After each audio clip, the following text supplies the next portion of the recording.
आज 14 तारीख की रात्रि को थाना राजपुर पर शिकायत मिली थी, जिसमें कंप्लेनेंट है श्री यशोवर्धन जी और उनके साथ एक टैक्सी में जा रहे थे। उनके द्वारा शिकायत दी गई कि जब वो राजपुर रोड पर जाखन क्रॉस कर रहे थे, तो वहाँ पर एक गाड़ी जो है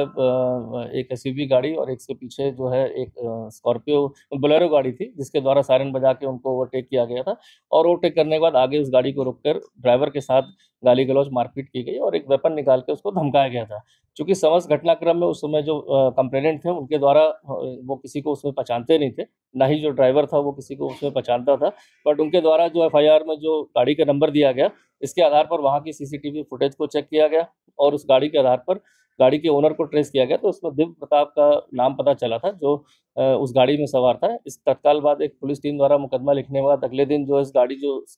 बोलेरो जो चल रही थी, जो सायरन बजा रही थी, जिसमें एक पुलिसकर्मी की बात आई थी कि उसमें सवार था, उस पुलिसकर्मी की पहचान करते हुए जो कि पता चला कि वो गनर उनके पिताजी को आवंटित था। इसके आधार पर जो एक रिपोर्ट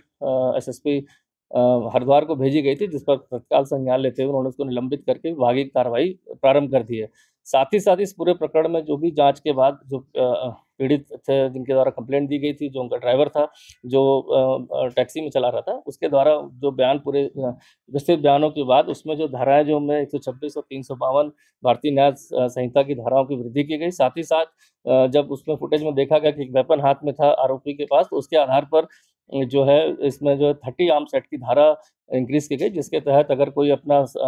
अधिकृत वेपन या लाइसेंसी वेपन का दुरुपयोग करता है या उसका शो करता है या किसी को डराने में प्रयोग करता है, तो उसके तहत उसका निरस्तीकरण और जब्ती हो सकती है। इसके लिए भी रिपोर्ट जो है जिलाधिकारी हरिद्वार को प्रेषित कर दी गई, चूँकि ये तीनों लाइसेंस जो है 3 लाइसेंस पाए गए थे वहाँ पर आरोपी के खिलाफ, वो तीनों लाइसेंस हरिद्वार जनपद से ही निर्गत हुए हैं। तो आगे की कार्रवाई के लिए वहाँ पर रिपोर्ट जिलाधिकारी महोदय को हरिद्वार को प्रेषित कर दी गई। साथ ही साथ इसमें जो गाड़ी जो बोलेरो गाड़ी थी, जिसके द्वारा सायरन बजाकर और गलत तरीके से ओवरटेक करके वहाँ पर रैश ड्राइविंग की गई थी, उसको देखते हुए उसको भी तत्काल ही अगले दिन इन्वेस्टिगेशन में उसको सीज़ कर दिया गया है एनडीपीएस की विभिन्न धाराओं में और आरोपी जो है वो अभी अपने घर पर मौजूद नहीं थे, उनके पेरेंट्स को भी नोटिस रिसीव करा दिया गया है कि 3 दिवस के अंदर जो है ये देहरादून पहुँचकर यहाँ पर अपना बयान दर्ज कराएँ और साक्ष्यों में कोऑपरेट करें। इसके बाद सभी साक्ष्यों के आधार पर अग्रिम विधिक कार्रवाई को अमल में लाया जाएगा।